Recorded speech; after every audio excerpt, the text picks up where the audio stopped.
Kalian pernah nggak memikirkan gimana penilaian orang lain terhadap diri kalian? Di saat malam hari sebelum tidur, kalian terpikirkan oleh komentar yang diberikan orang lain kepada kalian di hari itu.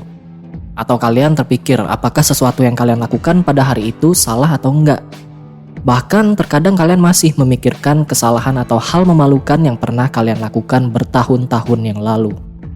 Sebagai makhluk sosial yang dibekali perasaan dan pikiran, kita semua pasti pernah merasakan itu. Jon Acuff pada bukunya The Surprising Solution to Overthinking menjelaskan bahwa dari 10.000 responden yang dia tanyai apakah mereka pernah overthinking, 99,5% dari mereka mengkonfirmasi bahwa mereka pernah overthinking. Memikirkan pendapat dan penilaian orang lain kepada kita adalah hal yang normal. Itu menandakan bahwa kita masih mempunyai perasaan sebagai makhluk sosial. Hal itu juga dapat membuat kita mengoreksi kesalahan kita jika pendapat yang disampaikan orang lain tersebut adalah benar. Namun, memikirkan pendapat dan penilaian orang lain dapat menjadi buruk di saat sudah menjadi overthinking yang berlebihan. Di saat pikiran-pikiran negatif itu mengambil seluruh fokus kita dan mengambil alih diri kita. Hal inilah yang akhirnya dapat menimbulkan dampak buruk seperti insecure, merasa bersalah, merasa gak layak, ragu untuk melakukan sesuatu, gak pede mengambil keputusan, bahkan pada tingkat yang lebih tinggi dapat mengganggu kesehatan mental.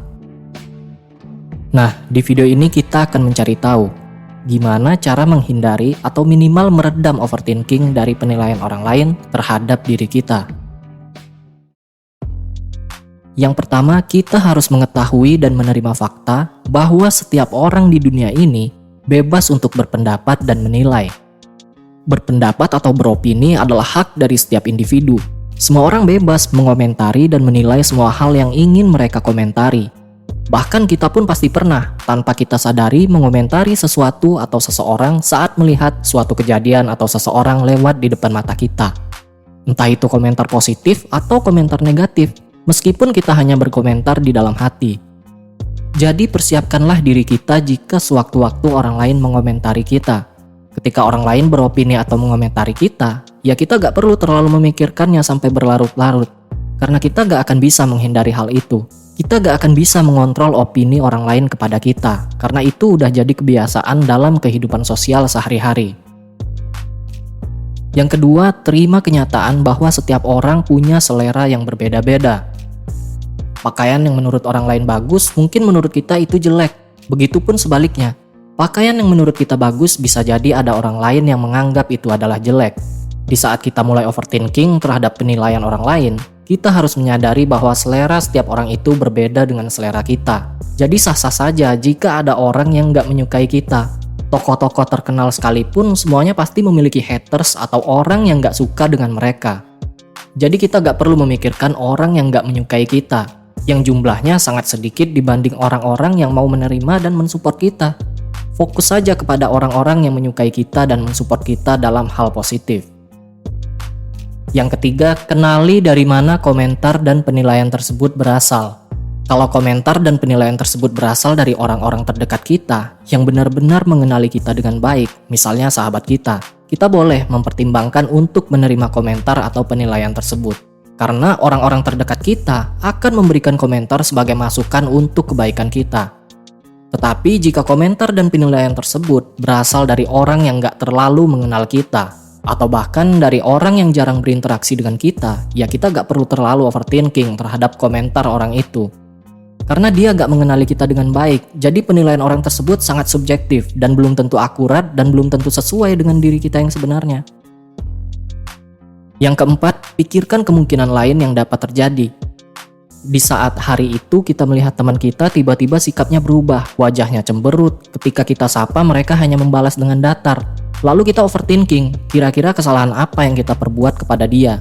Seingat kita merasa gak melakukan kesalahan apapun kepada dia belakangan ini. Nah, daripada overthinking, coba pikirkan kemungkinan-kemungkinan lain yang mungkin bisa terjadi tanpa kita ketahui. Bisa saja kan teman kita baru saja ditegur oleh atasannya karena kinerjanya yang gak terlalu baik. Atau mungkin dia mempunyai masalah dengan keluarga atau pacarnya. Banyak banget faktor-faktor yang bisa ngebuat sikap teman kita berubah di hari itu. Dan belum tentu juga kita yang menjadi penyebabnya. Yang kelima, sadari bahwa setiap orang pernah melakukan kesalahan. Ketika kita overthinking karena kesalahan yang kita perbuat di hari ini, kemarin, atau bertahun-tahun yang lalu, kita perlu menyadari bahwa manusia itu bukanlah Tuhan.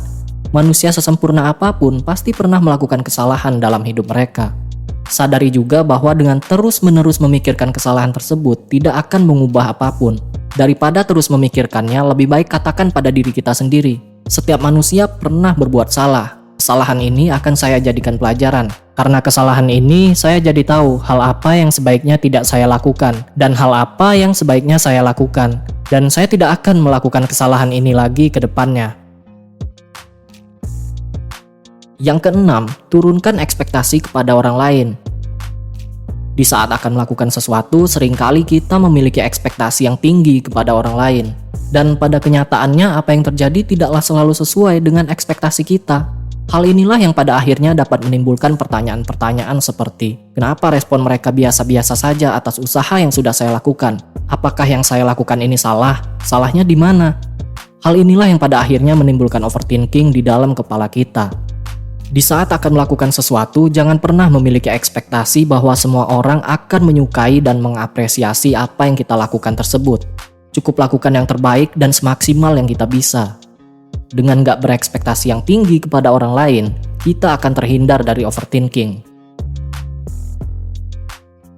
Yang ketujuh, cari tahu seberapa berpengaruh penilaian tersebut bagi hidup kita. Saat kita overthinking terhadap penilaian orang lain kepada diri kita, coba kita cari tahu seberapa berdampak penilaian tersebut bagi hidup kita saat ini dan di masa yang akan datang.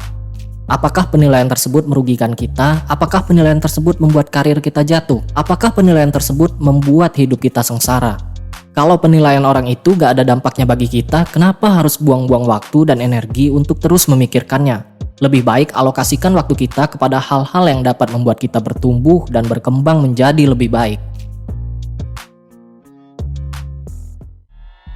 Nah, itulah ketujuh cara yang dapat kita lakukan untuk menghindari overthinking dari penilaian orang lain kepada kita. Sebelum menutup video ini, saya mau kasih satu cara lagi sebagai bonus. Yaitu, ada baiknya kalau kita mulai meluangkan waktu untuk bersosialisasi dengan orang lain. Tanpa kita sadari, saat ini hidup kita kebanyakan hanya fokus dengan diri sendiri, dengan pekerjaan, dan dengan smartphone kita saja. Tanpa kita sadari, kita semakin jarang bersosialisasi dan berinteraksi dengan orang lain sebagai makhluk sosial secara intens. Hal ini yang kemudian dapat membuat kita menjadi terlalu sensitif terhadap orang lain dan penilaian mereka kepada kita. Dengan sering bersosialisasi dan berinteraksi dengan orang lain, akan membuat kita lebih sadar bahwa manusia itu sangat beragam. Kita jadi mengetahui berbagai macam watak dan pikiran orang. Sehingga saat mereka mengomentari kita lebih dapat menerima dan memakluminya. Karena kita sudah tahu gimana pikiran dan kepribadian orang-orang tersebut. Nah, kalau kalian gimana? Cara apa yang paling efektif untuk menghindari overthinking yang biasa kalian lakukan? Yuk, tulis di kolom komentar agar orang lain yang sering overthinking dapat terbantu dengan cara kalian. Oh ya, kalau kalian merasa video ini memiliki manfaat, kalian bisa memberikan apresiasi dengan klik like di video ini dan subscribe channel ini agar dapat berbagi pengetahuan lebih banyak lagi. Kalian juga bisa membagikan video ini ke keluarga atau teman kalian yang sering overthinking, agar mereka juga bisa belajar sesuatu dari video ini. Kalau kalian merasa masih ada kekurangan dari video ini, kalian bisa menyampaikannya melalui kolom komentar di bawah, agar video selanjutnya dapat lebih baik lagi. Terima kasih sudah menonton dan oke, sampai ketemu di video selanjutnya.